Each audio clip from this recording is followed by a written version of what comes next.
Pajisja që po ju harxhon energji elektrike, përpiquni ta hiqni natën nga priza.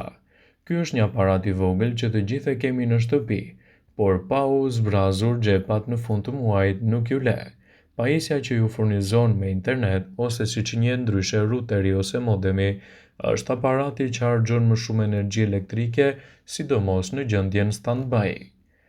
Një studim i Eco360 në Britaninë e Madhe tregoi se, mes pajisjeve që kemi në shtëpinë tonë si televizori, kompjuteri, printeri ose paketat digjitale që gjenden të fjetura, ruteri është aparati që thith më shumë korrent.